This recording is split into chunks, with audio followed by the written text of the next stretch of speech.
내 양은 내 음성을 들으며 나는 그들을 알며 그들은 나를 따르느니라. 아멘. 우리가 경험하는 하나님의 놀라운 일상의 기적이 하나가 우리의 귀가 열려서 주님이 우리에게 말씀하시는 것을 듣게 되는 것입니다.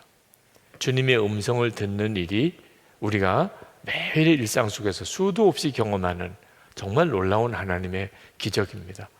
영이 살지 못한 이들은 상상할 수도 없는 일입니다.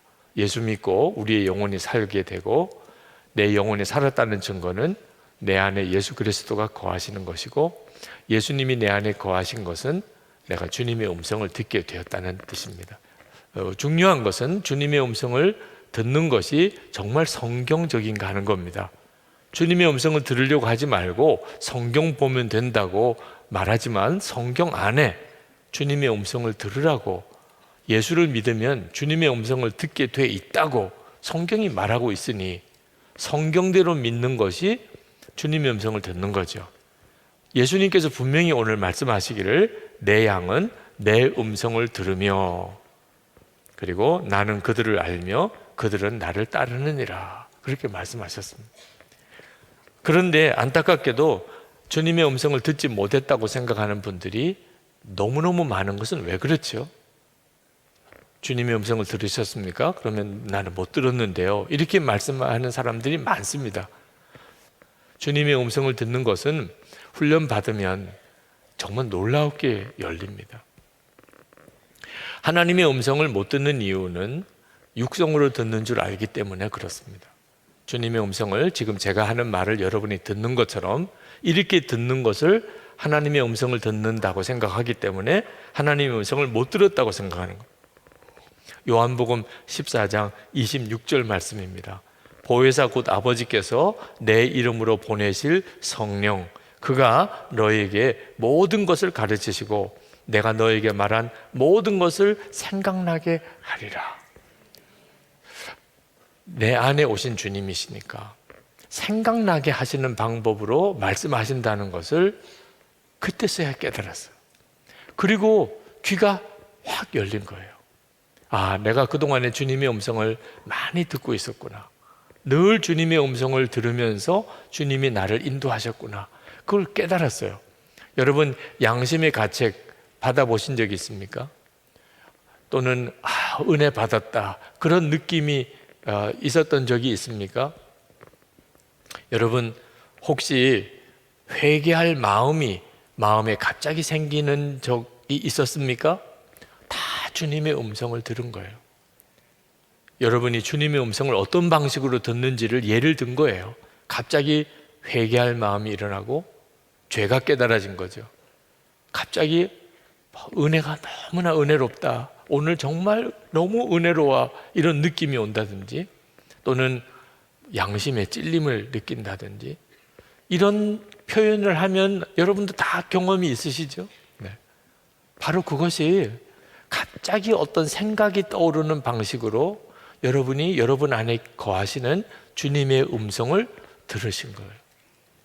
여러분 안에 거하시니까 여러분 안에 있는 마음의 기능을 통하여 여러분에게 주님의 뜻을 전달하는 겁니다.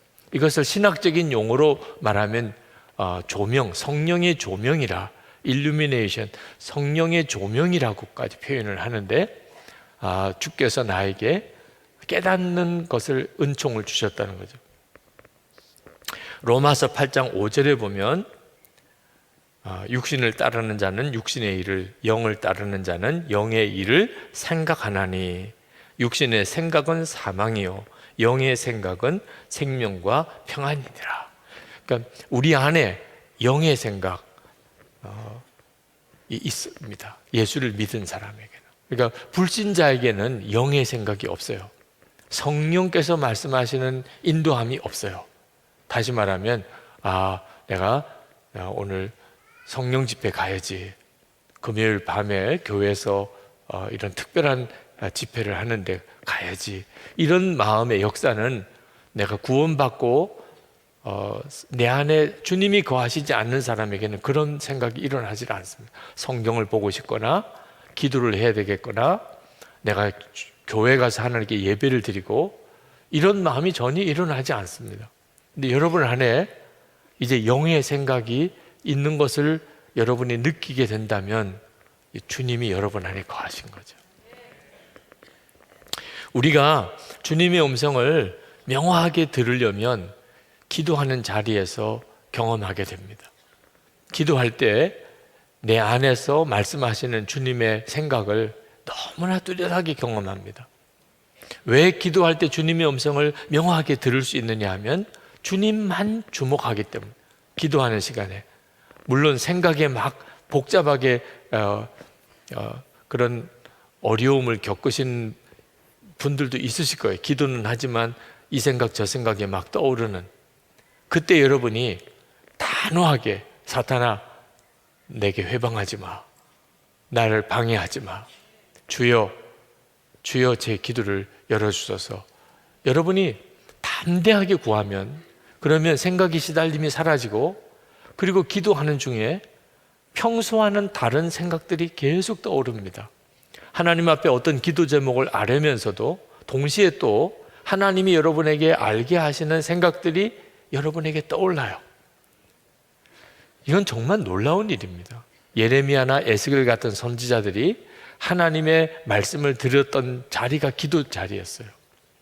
사도 바울이 소아시아에서 전도하다가 유럽으로 복음을 들고 건너가게 된 것도 그가 기도하다가 마게도냐 사람이 바다 건너편에서 우리를 도우라고 손짓하는 환상을 보게 된 거죠. 베드로가 고넬료의 집에, 이방인 고넬료의 집에 가게 된 것도 하나님께서 기도하는 중에 베드로에게 그 고넬료가 사람을 보내서 찾으러 올 것이라는 것을 환상 중에 보여주셨죠. 우리도 똑같이 기도 중에 하나님께서 우리에게 역사하시고 인도하심을 경험하게 됩니다. 여러분, 기도 중에 주님은 정말 여러분들을 놀라우게 이끌어 가세요. 그러니까 기도 시간을 절대로 소홀히 생각하시면 안 됩니다. 항상 매일 기도 시간을 꾸준히 가지고 그리고 지속해야 돼요. 기도 중에 우리가 하나님 이 일을 이루어 주세요 라고 이렇게 기도하는 기도가 분명히 우리 기도죠. 그렇지만 정말 놀라운 하나님의 계획은 기도하는 시간에 하나님이 우리에게 말씀하시는 거예요. 우리의 문제가 뭔지, 지금 내가 어떻게 해야 되는지 하나님이 기도 중에 우리에게 말씀하시는 거예요. 그러니까 기도 생활이 없이 하나님의 음성을 듣겠다고 하는 것은 너무너무 답답한 일인 것입니다. 여러분, 주님과 동행일기를 쓰시면 아마 다 경험하시게 될 거예요. 여러분 안에 주님이 말씀하신다는 거. 여러분, 그냥 생각으로 이렇게 떠오르는 생각과 그것을 실제로 글로 이렇게 써보는 것은 또 다른 차원입니다. 여러분이 기도 중에 주님이 여러분에게 여러 가지 생각을 주세요. 근데 그것을 실제로 쓰지를 않으면 그러면 그냥 다 없어져 버립니다. 기도할 때 이 생각도 들고 주님이 이렇게 깨닫게도 하시고 이렇게 지시도 하시고, 기도 중에는 그것을 알았어요. 근데 아멘 하고 일어나는 순간에 싹 다 없어집니다. 그리고 누구랑 만나서 이야기하고 밥 먹고 뭐 이러다가 보면 기도할 때 하나님이 내게 주셨던 생각이 다 사라져요. 그래서 기도할 때 꼭 메모하는 일이 필요합니다. 여러분이 하나님께 아뢰는 시간이기도 하지만 주님으로부터 듣는 시간인 것을 명심하고, 기도하는데 주님께만 집중하는데 주님이 어떤 사람을 생각나고 어떤 일을 생각하게 하고 또 어떤 문제를 내게 깨닫게 하시고, 그러면 그건 정말 영적으로 굉장히 깊은 의미를 가지고 있는 내용들입니다. 주님이 나에게 이 일을 통해서 말씀하시는 거구나, 이렇게 믿고 그 다음에 그것을 기록해 볼 필요가 있어요. 이것을 예수 동행 일기, 하루를 주님과 동행하는 삶에 있어서 대단히 중요한 부분이죠. 기록을 해보는 겁니다. 여러분이 주님이 여러분에게 정말 말씀하시고 구체적으로 인도하시는 것을 예수 동행 일기를 쓰면서 너무나 놀랍게 경험합니다. 어느 목사님이 쓰신 예수 동행 일기 내용입니다. 저는 남을 쉽게 비판하고 판단하는 사람이었습니다. 감정의 기복이 심하여 쉽게 화를 내고 욱하는 사람이었습니다. 그런데 예수 동행 일기를 쓰면서부터 제 안에 변화가 생겼는데, 남을 판단하거나 감정이 격동하는 일이 생길 때마다 제 마음에 큰 소리가 들립니다. 제 가슴이 조이듯이 그만하라 하는 소리가 들립니다. 그 목사님의 그 일기 속에 하나님께서 이 목사님의 귀를 이렇게 여시는 것을 너무나 놀라웠게 읽을 수가 있었어요. 어느 장로님이 쓰신 일기입니다. 저녁 식당에서 식사하는데 종업원이 손님은 생각 안 하고 자기 일만 하다 보니 서비스가 형편없었습니다. 그런데 그것에 내가 화를 낸 것이 더 문제가 많다는 것을 주님이 알게 하셨습니다. 늘 주님의 마음을 품게 하소서. 주님께서 일기를 이렇게 쓰려고 하루를 이렇게 가만히 돌아보면 알게 하세요. 내게 하시고 싶은 말씀이 있다는 것을. 그래서 주님의 음성을 듣게 돼요. 여러분이 토요일이나 30일 이렇게 리딩 데이를 예수 동행 일기 지난 한 주간을 썼던 거, 한 달을 썼던 것을 쭉 다시 읽어보는 시간을 갖도록 하는데, 그때 이렇게 밑줄 쳐지는 부분이 주님이 여러분에게 말씀하셨다고 느껴지는 부분들이에요. 그래서 이렇게 밑줄 쳐서 이렇게 보면 나중에 1년 동안에 주님이 여러분에게 어떻게 인도하셨는지를 여러분이 보게 됩니다. 근데 기록하지 않으면, 그렇게 주님이 여러분에게 분명히 말씀하시고 인도하셨는데도 주님은 나에게 관심이 있으신지, 나와 진짜 동행하시는지 모르겠다는 거예요. 그렇게 주님이 인도하시는데도. 주님의 생각이 아주 신락같이 가늘어도 사실은 여러분을 굳게 붙들어주는 동아줄보다도 더 든든한 줄입니다. 그걸 놓치지 말아야 돼요. 여러분 안에 거하시는 주님, 그 주님이 여러분에게 하시는 말씀, 이것이 여러분의 인생을 지킵니다. 여러분이 그 주님의 음성을 듣는 훈련이 돼야 돼요. 그래서 계속 기록을 해보시라고 권하는 겁니다. 그 경험이 1년이 가고 그 삶이 3년이 가고 그 삶이 5년이 가보세요.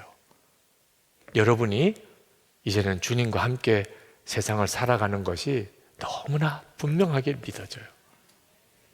환경과 여건이 어떤지 그 상관없어요. 주님이 함께 계신 것이면 너무나 세상 살아가는 데 있어서 두려운 일이, 염려가 없습니다. 그런데 이렇게 떠오르는 생각이 다 주님의 생각은 아닙니다. 마귀가 주는 생각도 엄청나게 많습니다. 그래서 처음에 주님의 음성을 듣는 훈련이 안 된 사람은 마귀가 주는 생각에만 시달립니다. 그래서 죽고 싶은 생각, 죽이고 싶은 생각, 떠나고 싶은 생각, 우울한 생각, 너무나 강렬한 분노, 복수심, 마음의 상처가 해결이 안 되고 어릴 때 받은 상처를 아직도 품고 있고, 그렇죠? 그리고는 세상에 너무나 관심이 많고, 온통 그냥 이 세상에 무슨 스포츠에 또는 쇼핑에 또는 음식에 또는 돈 버는 일에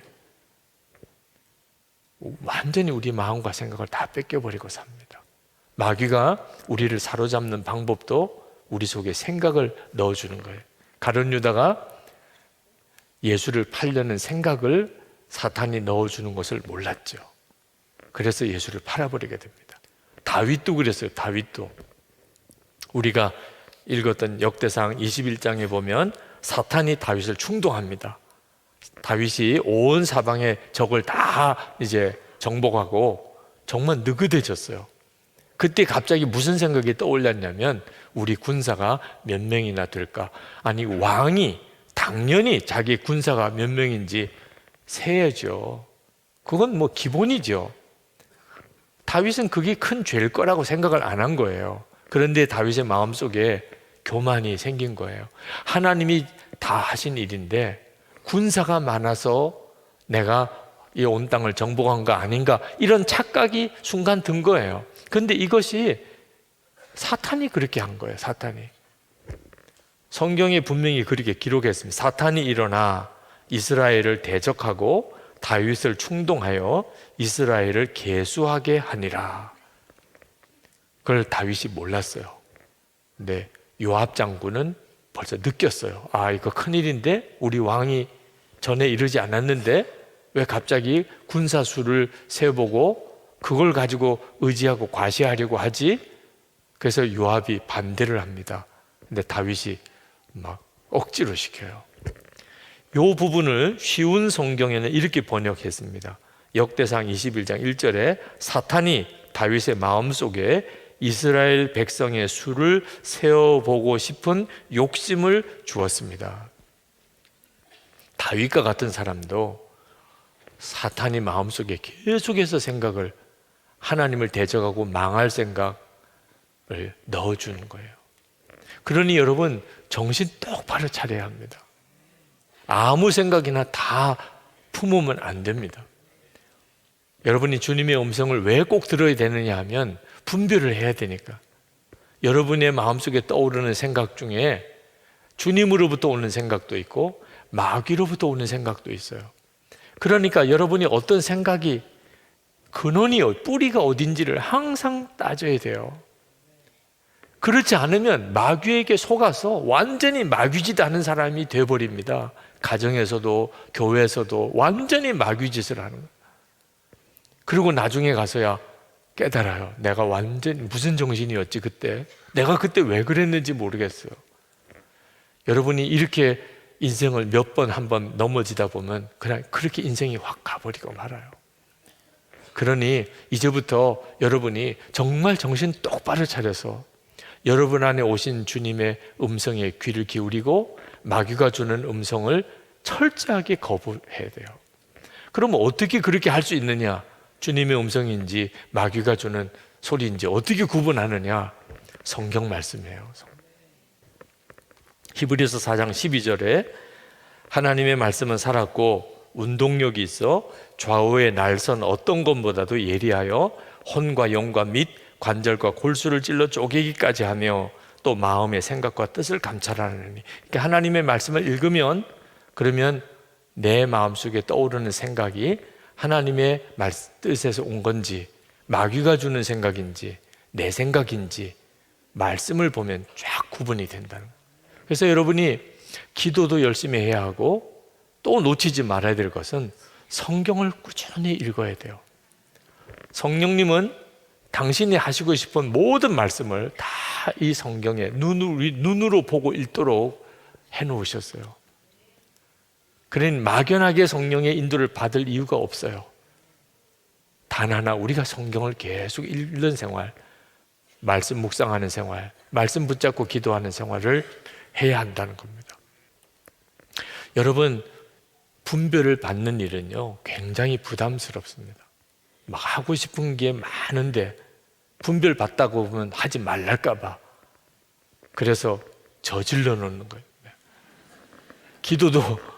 기도하면 하나님이 하지 말랄까 봐 일단 계약부터, 도장부터 찍어 놓고 그다음 주여 용자가 나와야 됩니다, 이런 식으로 나오는, 협박을 하는 거죠. 아주 못됐어요 우리가.